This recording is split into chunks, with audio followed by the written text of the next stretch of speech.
ആൾക്കാരൊക്കെ ചിരിക്കണ്ടട്ടാ. ഞാനും കണ്ടായിരുന്നു. നീ മൈൻഡ് ചെയ്യണ്ട. സിനിമാടാ ഒരു ചായ കുടിച്ചു പോടാവേ. ആ വിശാല ഹൃദയനെ, ആ സ്നേഹ സമ്പന്നനെ ഞാൻ അഭിമാന പുരസ്സരം നിങ്ങൾക്ക് പരിചയപ്പെടുത്തുകയാണ്. നമസ്കാരം. എല്ലാരും അടിച്ചു കയറി.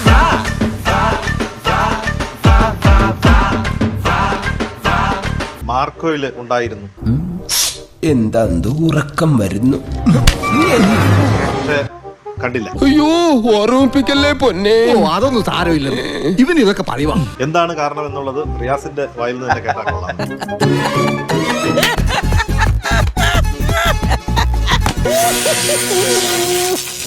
ഇപ്പൊ നിങ്ങൾ കണ്ട മാർക്കോ പോലെ ലുക്കോ ഒന്നുമല്ല ഞാൻ ചെയ്ത മാർക്കോന്റെ കൂടെ.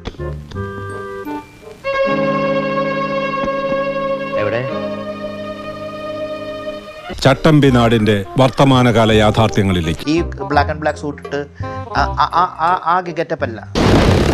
ഇത് മാക്രി ഗോപാലൻ. ആദ്യകാലത്ത് തവളപിടുത്തമായിരുന്നു തൊഴിൽ. ഉണ്ണിയാണ് എന്നെ വിളിച്ചിക്കാ ചെയ്തു തരണം. പ്രകടനമാണ് കാഴ്ചവെക്ക്. ബാക്കി കാര്യം ഞങ്ങൾ ഏറ്റവും. നിനക്ക് എന്നോട് ഇത്രയും ആത്മാർത്ഥത ഉണ്ടെന്ന് ഞാൻ കരുതിയില്ല. നമ്മൾ രണ്ടുപേരും മാത്രമേ ഉള്ളൂ, വേറെ ആരുമില്ല.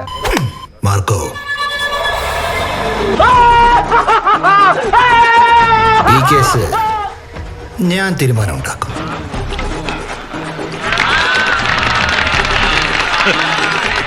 അങ്ങനെ ഫൈറ്റ് എടുത്തു, കോൺവെർസേഷൻ എടുത്തു, എല്ലാം എടുത്തു. നല്ല ഫൈറ്റ് ഉണ്ട്. എന്താ ഇന്നാ പിടിക്കണോ? ഉപ്പുമാങ്ങ ഭരണി എന്ന് പറയുമ്പോ അപ്പുണ്ണേരെ കുണ്ടി കുണ്ടിനാ. ആദ്യം ഇവൻ ഇടിക്കും.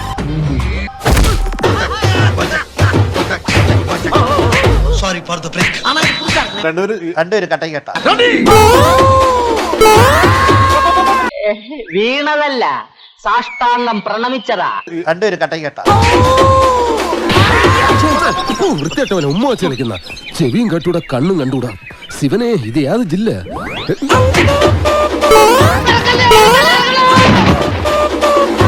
അയാൾക്കിന്റെ കൂടി പിടിയും വലിയൊക്കെയായിരുന്നു. എന്റെ കുപ്പായ ആകെ നാശായി. എന്താ വെട്ടി വെട്ടിക്കളയുന്നു?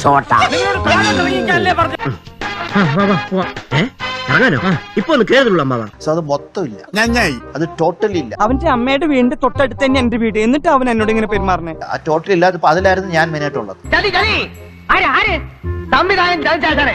കുടിച്ച വെള്ളത്തിൽ പോലും സിനിമാക്കാരെ വിശ്വസിക്കരുന്ന് എന്റെ ആചാരം എന്നോട് പറയുമായിരുന്നു. ആചാനെ എന്നെ ഹനീഫ് വിളിച്ചു പറഞ്ഞു, ഇക്ക മനഃപൂർവ്വം ഇല്ല എന്ന് പറഞ്ഞു. ഡയറക്ടറിന്റെ ഡിസിഷൻ. പക്ഷെ യാതൊരു വിധത്തിലുള്ള ഒത്തുതീർപ്പിനും നീ ശ്രമിക്കണ്ട, ഞാൻ അതിന് തയ്യാറല്ല.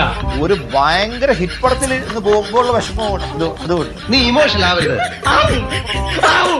ഇത്രയൊക്കെ സംഭവിച്ച എനിക്ക് ഇമോഷണൽ ആകാൻ അവകാശമില്ലല്ലോ. ലോകം മുഴുവനും ഭയങ്കര ചർച്ച ചെയ്യപ്പെടുന്ന ഒരു പടത്തില് ഞാനുണ്ട്, പക്ഷെ ഇല്ല. ഇങ്ങനെയൊക്കെ സംഭവിച്ചതിൽ എനിക്ക് വളരെ വിഷമമുണ്ട്. അതറിഞ്ഞതിൽ എനിക്ക് വലിയ സന്തോഷമുണ്ട്. കുറെ പേര് ചോദ്യം ചോദിച്ചു, ഞാൻ ഉത്തരവൊന്നും കൊടുത്തില്ല. അത് ഞാൻ സിമ്പിൾ ആയിട്ട് പറഞ്ഞ ഡയറക്ടറുടെ ഇഷ്ടം എനിക്കറിയില്ല. ആ കണ്ണീര് തുടച്ചിട്ട് കുറച്ചുകൂടി വിശ്വസിക്കാൻ തോന്നുന്നില്ലേ? ഇതുകൊണ്ടൊന്നും ഞാൻ തളരില്ല. അമ്മായി ഫിഷ് ഫ്രൈ. പക്ഷേ ഒരു കാര്യം കേട്ടോ, നമ്മൾ ഇനി കാണും, ഈ കടം വീട്ടും. അടിച്ച് കേറി പാടാ. താൻ നോക്കിക്കോടോ, തന്റെ സ്വപ്നം നടക്കും. 3-4 പടം കഴിയുമ്പോ അവൻ നായകനും ആവും. ഞാൻ പോയി വരട്ടെ മക്കളെ. 2-ാം തീയതി വരാം. ഏത് മാസം? എല്ലാ മാസവും 2-ാം തീയതി ഉണ്ടല്ലോ.